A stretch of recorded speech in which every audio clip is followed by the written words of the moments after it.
सद्गुरुनाथ महाराज की जय।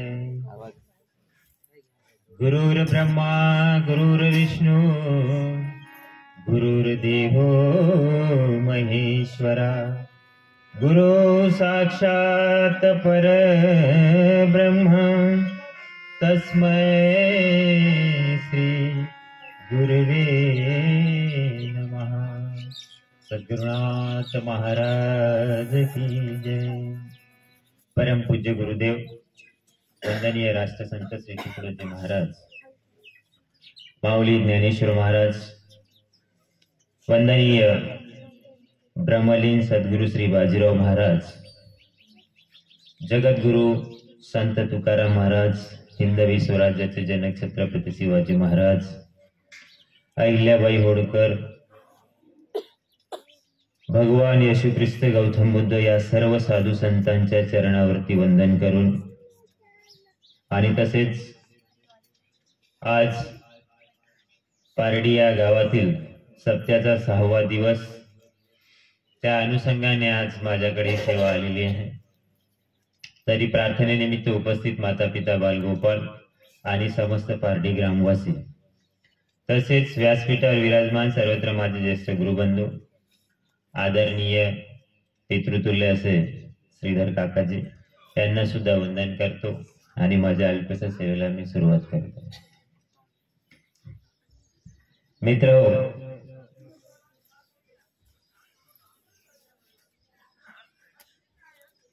जगामध्ये अनेक धर्म, पंथ, संप्रदाय, अनेक गुरु आहेत।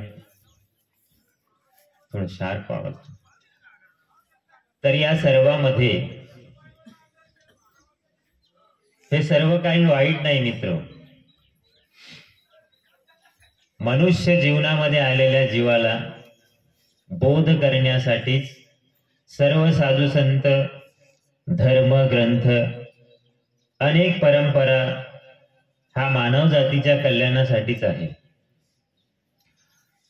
परंतु मित्र हो, गोष्ट एक आहे त्यामध्ये,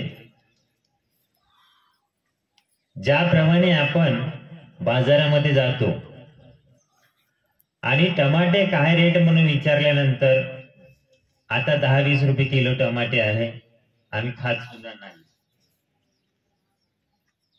आणि कुठे चांगले भेटेल जास्त त्याच्या शोधामध्ये पुन्हा पुन्हा पुन्हा पुन्हा पुरं बाजार फिरून टाकतो। पण ज्यावेळेस टमाटे 200 रुपये किलो होईल तेव्हा 100चे 50चे किती बारीक करावं, किती पिकलेले राहावं, थोडं खराब राहावं, ते घेण्याचा आम्ही प्रयत्न करतो। याचा अर्थ असा की मनुष्य जीवनामध्ये आलेल्या मानव जातीच्या जीवाला अनेक धर्म, संप्रदाय, गुरु, शिष्य, देव, धर्म सर्व काही आहे, परंतु त्याला निवडण्याचं सामर्थ्य त्याच्या ठिकाणी कसं आहे, जेव्हा सप्ताह असते 7 दिवस तेव्हा।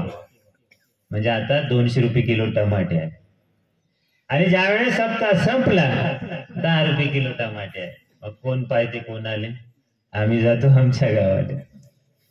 ही परिस्थिती मानवाची आहे।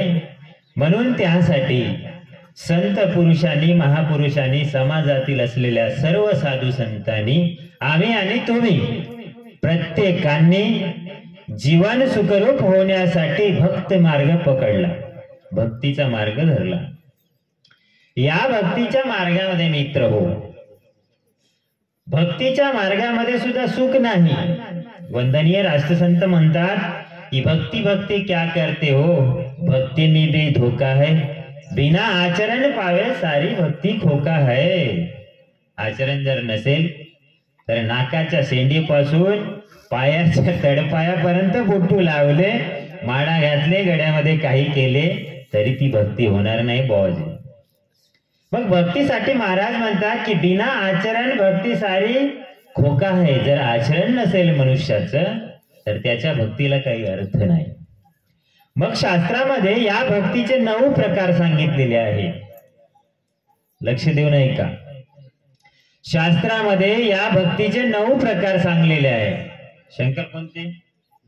आता शंकर म्हणे मला तबला महाराज माहित आहे, भक्ती विक्ती काल आलं तर महाराज तुम्ही पाहून घ्या। तर मी सांगतो, शास्त्रामध्ये भक्तीचे 9 प्रकार आहेत. त्यामध्ये पहिली भक्ती आहे कोणती? श्रवण भक्ती, कीर्तन भक्ती, वंदन भक्ती, पादसेवन भक्ती, अर्चन भक्ती, दास्य भक्ती, सख्यत्व भक्ती आणि आत्मनिवेदन भक्ती, अशा 9 प्रकारच्या भक्त्या सांगितलेल्या आहेत. समोरच्या जे 3 भक्ती आहे, कीर्तन, श्रवण आणि नामस्मरण, हे भगवंताच्या जवळ जाण्यासाठी आहे. चुकलं तर सांगा. या 3 भक्ती आहे. आता मी कीर्तन करीत आहे, ही काय आहे? भक्ती आहे. प्रवचन करीत आहे, भक्ती आहे. यांनी आता गाणे म्हटले, भक्ती आहे.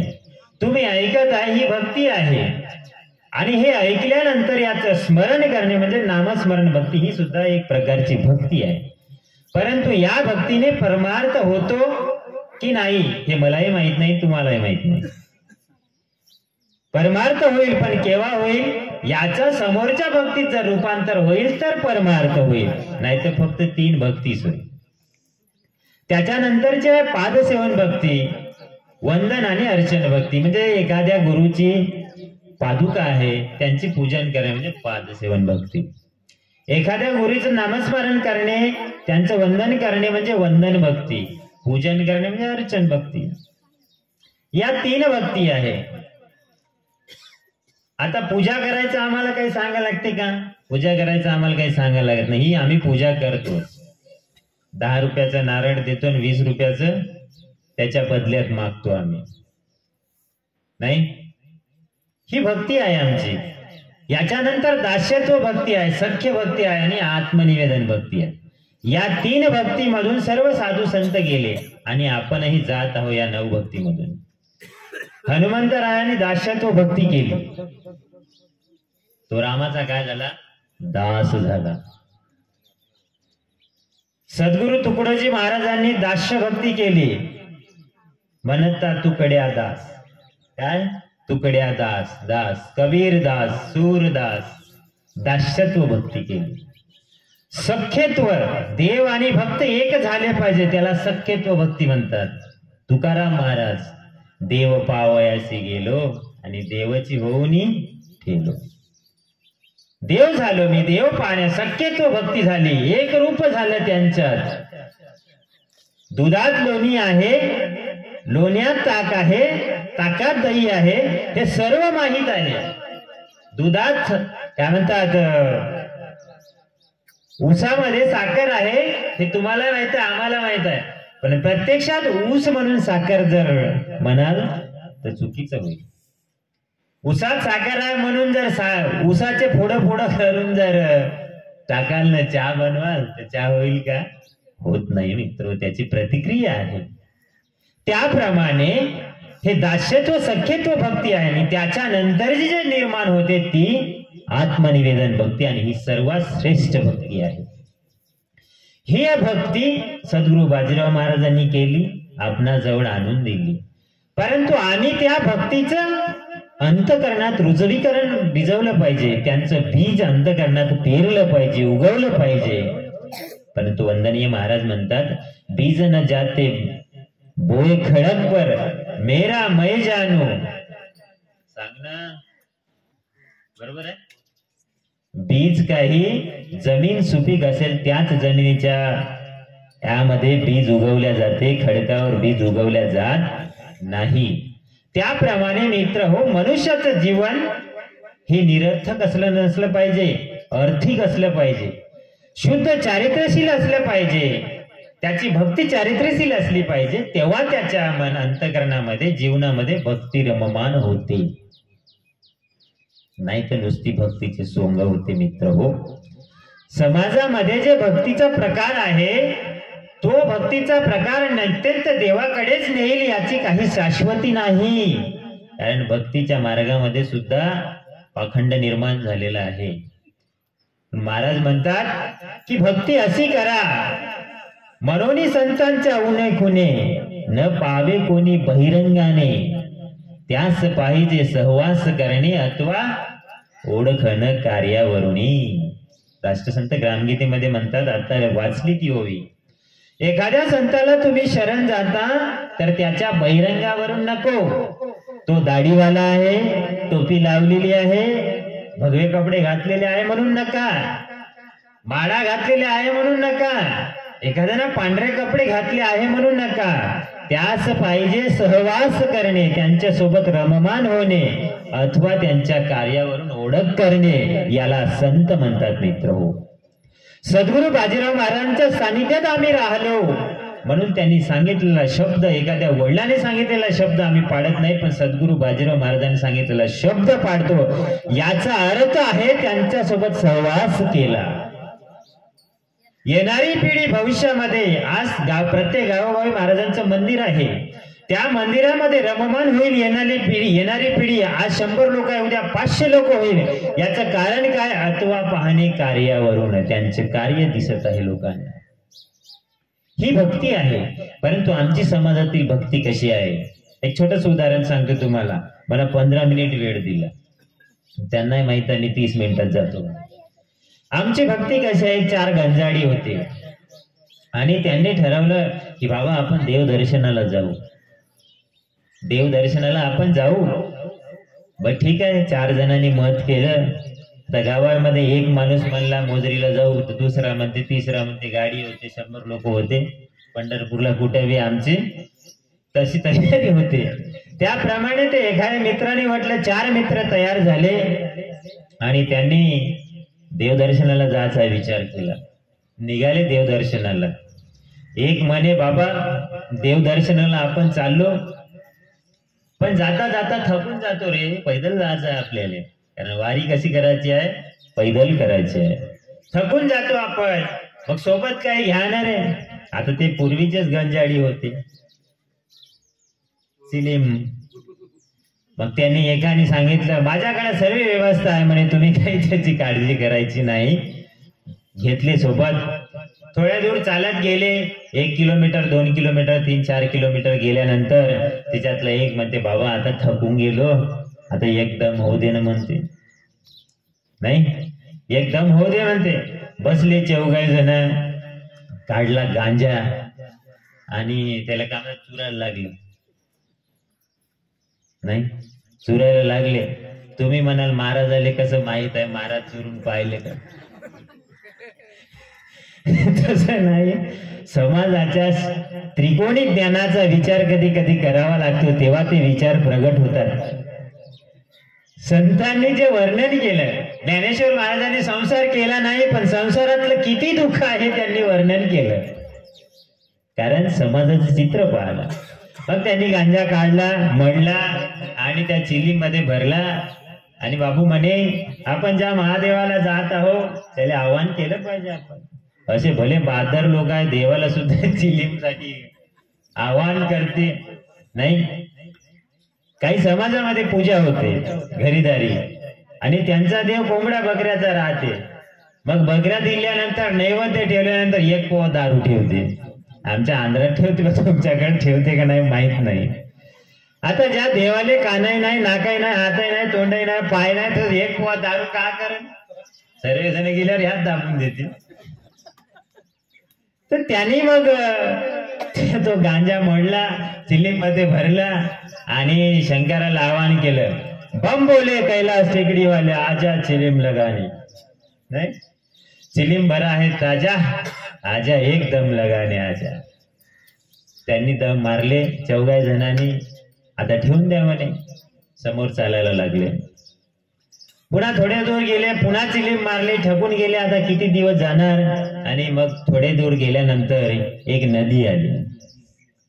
नदी आल्यानंतर आता त्या नदीला पाणी अथांग होतं, जसं आता तुमच्या पारडीला खातिरेला आहे. आता फुल झालं, हरकत नाही. मग तेव्हा त्यांनी या पाण्यामधून जायचं कसं असा प्रश्न केला. पण त्यामध्ये 3-4 जण होते ते मित्र. एक म्हणे, का होते रे, एवढी मोठी चिलीम पचवली, हे तर पाणी हो, हे तर पाणी हो. तर ठीक आहे म्हणे. अरे बाबा, पण जायचं कसं? काय नाही म्हणे, धोतर वर करा. 4 जणांनी आपले धोत्रे वर केले आणि निघाले पाण्यामध्ये. गुडघ्यावर पाणी झालं तेव्हा एका माणसाने पाहिलं, ए भल्या माणसा, कुठे चालला? लेका, समोर 2 माणूस पाणी आहे, आणि समोर असेच पैदल जर गेला तुम्ही पोहत नाही तर समुद्राला जाऊन टेकाल म्हणे, थांबा इथंच. थांबले ते. तो माणूस गेला जवळ. कुठं जायचं आहे तुम्हाला? नाही, आम्हाला पलीकडल्या काठावर जायचं आहे. मग असं जाता? मग आम्ही काय करावं? असं जाता येणार नाही तुम्हाला, पोहून जावं लागेल. त्यातील एक म्हणला, अरे पोहणं म्हणजे काय रे? पोहणं म्हणजे काय? आता कोणाला माहित होणार नाही भविष्यात समोरच्या पिढीमध्ये, कारण नाहीच आहे, सहवास राहिला नाही. नाही, मला पोहता येत नाही, मी का लोकांना सांगू? त्याने एकाने म्हटलं, अरे पोहणं म्हणजे काय? तुला पोहता येते का? नाही, मला नाही पोहता येत म्हणे. तुला? मला नाही. तुला? नाही. एकाला विचारलं, पोहता येते का? मला पोहता येते म्हणे, पण पाण्यात नाही म्हणे, गादीवर पोहतो मी रोज म्हणे. हो का नाही? घरी गादीवर. हो का? पण तो माणूस म्हणे, अरे भल्या माणसा, गादीवर पोहलेले इथं चालत नाही, इथं प्रत्यक्षात पोहा लागते. अर्ध्या पाण्यात गेला दम धरशी गेले का मरून जाशील म्हणे, चल मागे व्हा म्हणे. त्यांनी मागे काढलं त्यांना. मग भावाजी आम्ही जायचं कसं? मी एक काम करा म्हणे, समोर एक वावर गेल्यानंतर तिथे एक नावाडी आहे आणि तो तुम्हाला नेऊन पोहोचल म्हणे. पण मात्र एक आहे, शेवटची बस राहते, ती बसीतले जे पॅसेंजर आहे ते पॅसेंजर या घाटावरून त्या घाटावर नेल्यानंतर तो आपले नाव इकडे आणून ठेवतो आणि घरी चालला जातो म्हणे. ती गाडी यायच्या अगोदर तुम्ही त्या ठिकाणी गेले तर तो तुम्हाला पोहोचवेल, नाही तर काही खरं नाही. मग हे चला चला म्हणे, सर्व निघाले. मग त्या काठावर जाण्यासाठी गेले गेले गेले जाता जाता, आणि त्या दिवशी नेमकं तेच झालं. बस राईट टाइमला आली. त्या पॅसेंजर घेतले, त्याने आपल्या नाव्यात बसवले, या काठाचे त्या काठाला नेऊन पोहोचवून दिले आणि नाव काठाला ठेवली, एका झाडाला बांधून दिली, गच्च लिंबा झाडाला बांधले, ते आवले राहते ते एका ठिकाणी लपवले आणि तो निघून गेला. तर गेल्यानंतर तिथे हे लोक गेले आणि हाक मारते, होय नावे दादा, नावे दादा. आता तो नाहीच तर कुठून हाक मारणार? त्याच्यातलं एक म्हणे, अरे त्या माणसाने फसवलं तर नसेल ना आपल्याला? नाही, त्या माणसानं आपल्याला फसवलं तर नसेल ना, एवढा हाक मारतो, कोणीच नाही तिथं. एक म्हणे, अरे तू तर संशय खोर आहे का? कारण माणसाला सवय आहे संशय घ्यायची. आता मी पडलो, खाली बसता येत नाही, या का म्हणते, आता किती दिवस म्हणते चांगला झाला असेल पण बसत नाही म्हणते. म्हणजे माणसा संशय घेण्याची सवय झालेली आहे. प्रत्येक गोष्टीत माणसाला संशय आहे. एखादी चौकावर 4 माणसं बोलत असेल तर माझ्याच विरोधात बोलत असेल, अरे बोलू दे ना, त्यांची वाणी खराब होते, तुला काय देणं घेणं? नाही, बोलल्यानं काही पापही होत नाही, बोलल्यानं पुण्य होत नाही. पण केव्हा बोलल्यानं पाप आणि पुण्य होते? प्रत्यक्षात कृती केल्यानंतर. मग तो म्हणजे तू संशय माणूस आहे, त्या माणसाने सांगितलं असं काही केला नसेल तो, आपण हाक मारू. पुन्हा हाक मारली, तो काही आवाज दे नाही, कारण तो नव्हताच. मग यांनी काय केलं, जवळ गेले. गेल्यानंतर अंधाराची वेळ होती. आता पाहू लागले ते. पाहिल्यानंतर इकडे तिकडे जळता त्यांना सापडली नाव. अरे नाव तर आहे बेटी म्हणे. नाव आहे म्हणल्यानंतर हे काय म्हणे, अरे नाव आहे, नाव आहे रे, नसलं तर काय म्हणे आहे आपल्याला, जाऊ दे लेखाचं म्हणे, 40 रुपये वाचले आपले म्हणे. तिकडे नाही आले. नावाडी नसेल तर नसेल, नाव तर आहे ना. नावेत बसले. एक म्हणे, अबे बसून जमते का, वल्ले पाहिजे ना. मग ते काय केले, इकडे तिकडे वल्ले हिंडायला लागले. आता ती लपवून होते ते त्यांना हाती लागले कसे तरी, आणि बसले 4 जण आणि वल्ले मारायला सुरुवात केली. बाबाजी वल्ले मारायला सुरुवात केली. मारले मारले, अर्धी रात्र निघून गेली. ते 2 म्हणे, अबे लगेच टाइम झाला म्हणे, आता माझ्या हात दुखत आहे म्हणे, एकदम होऊ दे म्हणे. एकदम मारला. पुन्हा चालू केले वल्ले मारणं. चालू केल्यानंतर पुन्हा म्हणे, आता बापू आम्ही ठगलो, लगेच पाणी समोर असेल, आता तुम्ही दोघं बसा म्हणे. हे दोघं बसले आणि वल्ले मारायला सुरुवात केली. वल्ले मारले मारले मारले आणि त्याच्यानंतर थोडंफार झुडूप निर्माण झालं त्या ठिकाणी. थोडा प्रकाश पडायला लागला आणि एक माणूस पाहते, अबे म्हणे हात ना हात दुखून गेले, पण पाणी भरच थोडाच आहे अजून मागे म्हणे. नाही, पाणी भरपूर आहे पुन्हा मागे म्हणे. अरे बापरे, एवढं मोठं पाणी तोडायला पुन्हा किती मान लागते का म्हणे.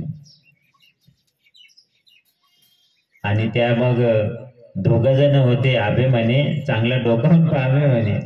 मग चौघांनी आपलं डोकावून पाहिलं तर सायंकाळी ज्या ठिकाणी नाव होती तिथंच नाव होती. समजलं तुम्हाला? सायंकाळी जिथं होती नाव न, चौघा जणांना रात्रभर वल्ले मारले, पण नाव काही सरकली नाही. जिथे सायंकाळी नाव होती तिथंच होती. का होती? कारण नाव त्यांनी सोडली नव्हती. काय?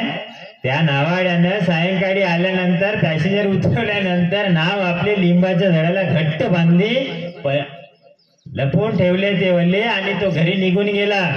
या बेताराने काय केलं, पहिल्याच नशेमध्ये, आणि ते नाव काही सोडली नाही त्यांनी, आणि नावात बसले रात्रभर वल्ले मारले. किती रात्रा वल्ले मारले म्हणजे तुम्ही पोचाल? समोरच्या काठावर पोहोचले नाही मित्र, कारण त्यांनी नाव सोडली नाही.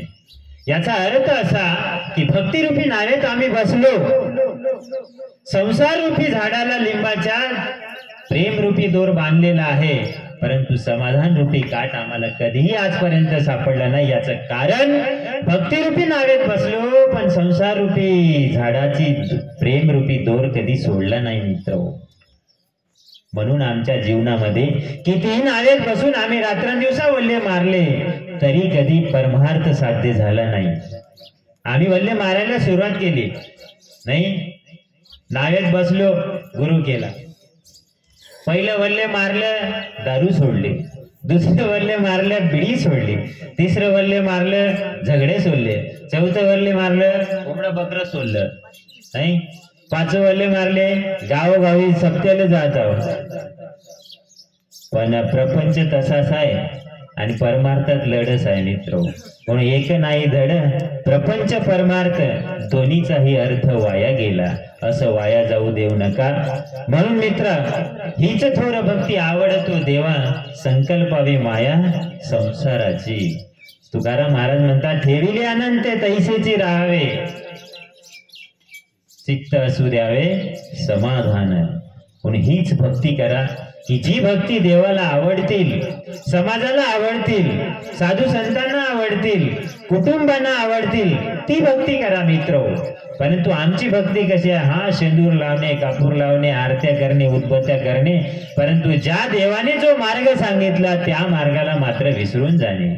याने आमच्या जीवनात सुख कधीही प्राप्त होणार नाही. म्हणून संत सामर्थ्य ज्या ठिकाणी आहे त्या ठिकाणी आम्ही आलो पाहिजे.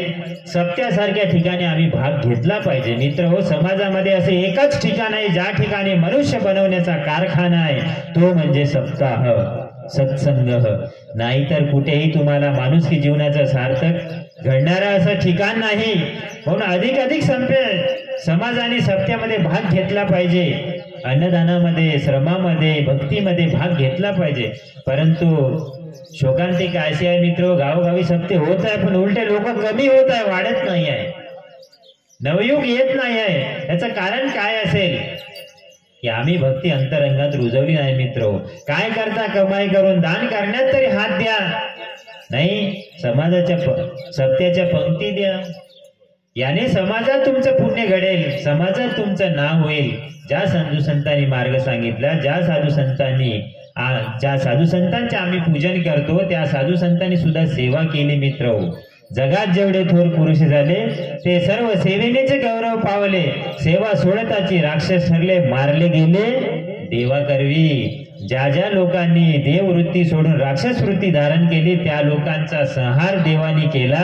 म्हणून एक दिवस आपला सुद्धा संहार होणार आहे, हे लक्षात घेऊन सप्त्याच्या माध्यमातून, कीर्तन भजन प्रवचनाच्या माध्यमातून, हरिपाठाच्या माध्यमातून, प्रार्थनेच्या माध्यमातून समाज घडला पाहिजे, आपले मुलं घडले पाहिजे. यासाठी हे सर्व कार्यक्रम आहे आणि या कार्यक्रमाच्या माध्यमातून समाज घडावा हा उद्दिष्ट सद्गुरू श्री बाजीराव महाराजांनी गावोगाव फिरून दिला. आणि तोच संदेश हे सर्व मंडळी आता एवढ्या मोठ्या थंडीमधून निघाले बाहेर. 7 दिवस अथान कष्ट घेऊन परिश्रम घेऊन आपल्या प्रत्येक गावोगावी जात आहे. खरोखर त्यांचं वर्णन काही शब्दांनी करता येत नाही मित्र हो. त्यांना किती कष्ट आहे हे त्यांनीच समजू शकतात. अशा सर्वांच्या चरणावरती मी वंदन करतो आणि माझ्या अल्पशा सेवेला मी या ठिकाणी विराम देतो. श्री गुरुदेव की जय. यानंतर आता शांतीपाठ. हरि ओम.